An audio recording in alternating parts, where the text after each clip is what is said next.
Hello बच्चों, आइए आज सुनते हैं बिहारी के दोहों की व्याख्या। ये मैंने भाग 1 लिखा है यहाँ पर क्योंकि कई भाग में अभी आपके पास ये वीडियोस आएंगे।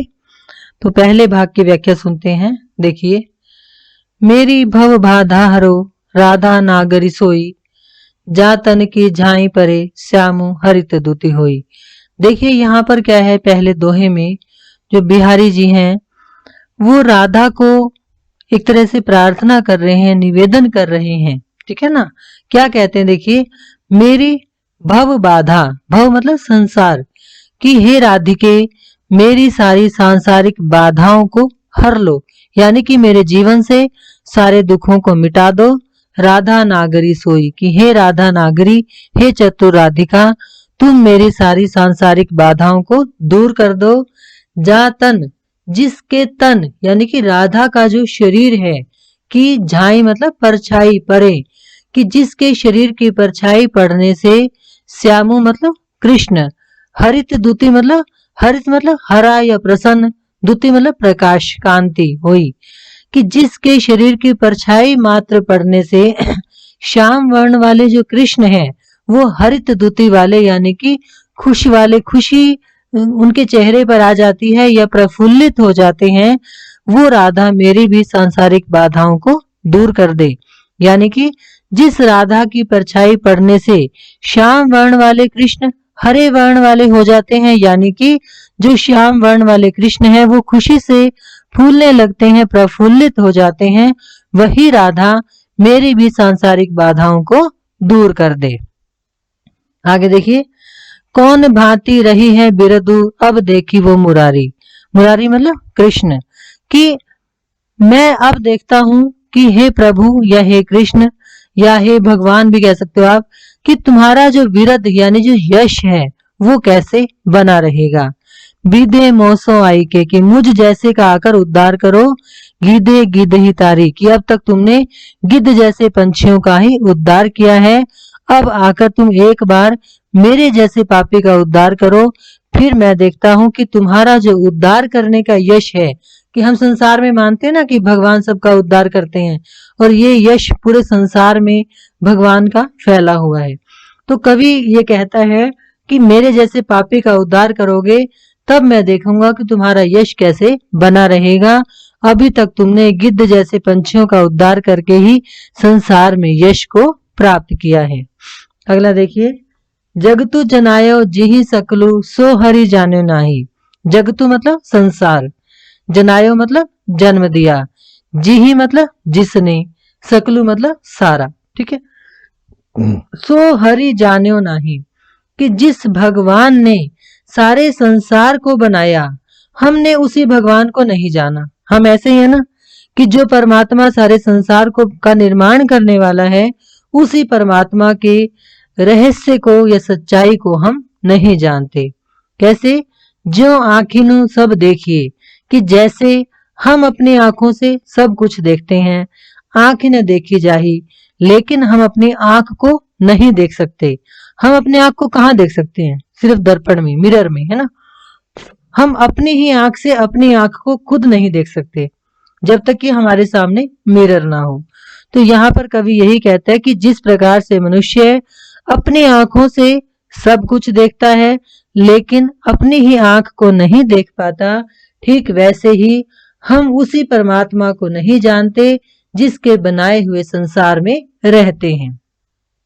आगे देखो, ये सबको आता है, दीर्घ सांस न ले ही दुख सुख साई न भूली। सीधी सी बात है ना कि दुख में लंबी लंबी सांसें मत लो और सुख में परमात्मा को मत भूलो। दई दई क्यों करती है दई दई सुख भूली, दे दे दे दे क्यों करता है, बल्कि जो जो भगवान ने तुझे दिया है उसको कबूल कर। यानी कि हम पता क्या करते हैं कि जब भी हम भगवान को प्रार्थना करते हैं तो हम क्या करते हैं, हमें नौकरी मिल जाए, हमें पैसा मिल जाए, हम विदेश चले जाए, हम बहुत बड़े बन जाए, ऐसा कुछ भी है ना, हम हमेशा मांगते रहते हैं। तो कवि ये कहता है कि हे मनुष्य, तुम हमेशा भगवान के सामने दे दो मत करो, बल्कि जो कुछ भी उसने तुम्हें दिया है तुम उसको स्वीकार करो। इसलिए वो कहता है कि दुख में कभी लंबे सांस मत लो, यानी कि हाय हाय मत करो, हाहाकार मत करो, और सुख की अवस्था में कभी भगवान को मत भूलो और जो कुछ भी भगवान ने तुम्हें दिया है उसे तुम हृदय से स्वीकार करो। बार बार तुम दे दो मत करो। बंधु भय का दीन के को तार्यो रघुराई। यहाँ पर कहता है जो बिहारी है ना वो हमेशा भगवान से शिकायत करते हैं, शिकवा करते हैं। देखिए वो कहता है हे प्रभु, तुमने क्या कभी किसी दीन बंदे का उद्धार किया, उसका साथी बने। बंधु मतलब साथी बनना। कि क्या तुम कभी किसी जरूरतमंद व्यक्ति के साथी बने।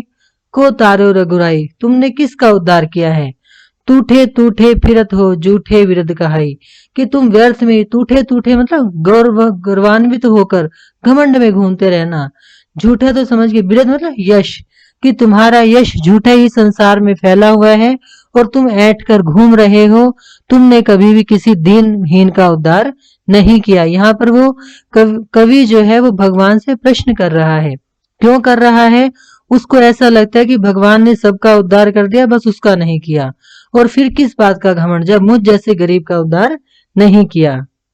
आगे देखिए, दियो सुशीस चढ़ाई ले आंची भांति अहेरी। ये फिर से वही बात है फिर जो हमने पिछले स्टेंजा में की थी। दियो मतलब जो दे दिया, सुशीस चढ़ाई ले कि जो भगवान ने तुम्हें दिया है उसे तुम अपने शीश पर चढ़ाओ, यानी मस्तक पर धारण करो। आछी भांति अहेरी मतलब अच्छी प्रकार से स्वीकार करो। जापे सुख चाहतु लियो कि जिससे तुम सुख लेना चाहते हो। ताके दुख ही फेरी, उसके दुखों को मोड़ देते हो। यानी कि जिस भगवान से तुम्हें सुख की चाहत है वो भगवान जब तुम्हें दुख देता है तुम उसको फेर देते हो, यानी मोड़ देते हो, वापिस कर देते हो। इसलिए कवि कह रहा है कि जो भी कुछ भगवान तुम्हें देता है, चाहे वो सुख है चाहे वो दुख है, उसको अपने मस्तक पर भली भांति स्वीकार करो। जिस परमात्मा से तुम सुख की चाहत रखते हो वो परमात्मा जब तुम्हें दुख देता है तो उसको मोड़ो मत, यानी वापस मत करो, उसको भी स्वीकार करो। आगे देखिए, या अनुरागी चित्त की गति समझे नहीं कोई। अनुरागी चित्त मतलब जो राग रंग में लिप्त है, जो प्रेम में डूबा हुआ है। कवि कहता है कि ये जो प्रेम में डूबा हुआ मन होता है इसकी गति को कोई नहीं समझता। जो जो बूढ़े श्याम रंग त्यों त्यों उजलो हुई। ये अनुरागी चित्त किसके प्रेम में डूबा हुआ है, भगवान के, कृष्ण के, है ना। जो जो बूढ़े मतलब डूबता है, श्याम रंग मतलब श्याम वर्ण वाले कृष्ण के रंग में, त्यों त्यों उजलो हुई वैसे वैसे उज्जवल होता जाता है। अब देखिए यहाँ पर क्या है, अगर हम किसी चीज को काले रंग में डुबोएंगे तो वो क्या होगा, काली हो जाएगी, है ना। लेकिन यहाँ पर उल्टा है, जो व्यक्ति कृष्ण के प्रेम में डूब गया, यानी कि श्याम वर्ण वाले कृष्ण के रंग में डूब गया, वो व्यक्ति उतना उतना ही उज्जवल होता जाता है, यानी कि उसका मन स्वच्छ होता जाता है। आप समझते हैं इस बात को। इसलिए वो कह रहे हैं कि जो प्रेम में डूबा हुआ मन है इसकी अवस्था को, इसकी गति को कोई नहीं जानता। जैसे जैसे ये श्याम वर्ण में डूबता है, श्याम रंग वाले कृष्ण में डूबता है, वैसे वैसे ही उज्जवल होता जाता है। जप माला छापे तिलक सरे न एको कामू, मन कांचे नाचे वृथा साचे राचे रामू। यहाँ पर कवि ने जो हम दिखावा करते हैं ना भक्ति के नाम पर, उसका विरोध किया है, एक तरह से हमें सचेत किया है। कवि कहता है कि जप माला, कि आप माला लेकर जाप करते हैं। छापे मतलब छापे वाली राम नाम के, मतलब भगवान के नाम वाले वस्त्र भी धारण कर लेते हैं ना, जिस पर छपे होते हैं राम का नाम। तिलक, माथे पर तिलक भी लगा लेते हैं। सरे न एको कामू, लेकिन तुम्हारा एक भी काम सरता नहीं, मतलब पूरा नहीं होता, पूर्ण नहीं होता। कि यदि तुम भगवान को याद करने के लिए माला जपते हो, छापे वाले वस्त्र पहनते हो या तिलक लगा लेते हो तो तुम्हारा कोई काम पूरा नहीं होता।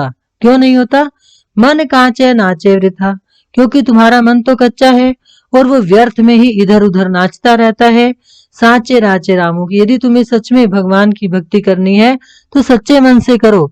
ये क्या कि दिखावे के लिए तुमने माला धारण कर ली, छापे वाले वस्त्र पहन लिए, तिलक भी लगा लिया, लेकिन मन को कंट्रोल नहीं किया, मन को नियंत्रित नहीं किया, और तुम्हारा मन इतना कच्चा है कि वो चारों ओर नाचता फिरता है, तो फिर तुम्हारा कोई काम पूरा नहीं होगा। इसलिए हे मनुष्य, यदि भगवान का जाप करना है, भगवान को स्मरण करना है, तो सच्चे मन से भगवान का स्मरण कर। घरु घरु डोलत दीन वे जनु जनु जाचतु जाई। दियो लोभ चश्मा चखनो लघु पुनि बड़ो लखाई। यहाँ पर क्या है, देखिए एक भिखारी होता है ना, वो हर घर में जाता है बड़ा दीन होकर, लाचार होकर, और हर व्यक्ति से याचना करता है, यानी भीख मांगता है।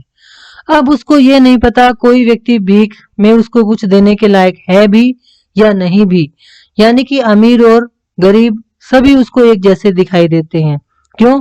क्योंकि उसने अपनी आंखों पर लोभ का चश्मा पहना हुआ है। बस यही बात है। देखिए जो भीख मांगने वाला व्यक्ति होता है, कुछ भी मांगने वाला व्यक्ति होता है, वो क्या करता है, घर घर डोलता है दीन बनकर, जनु जनु मतलब प्रत्येक व्यक्ति से जाचतु मतलब याचना करता है जा जाकर, कि घर घर डोलता है और प्रत्येक व्यक्ति के सामने हाथ फैलाता है। दिए लोभ चश्मा चखनु मतलब आंखों पर, क्योंकि उसने अपने आंखों पर लोभ का चश्मा चढ़ाया हुआ है।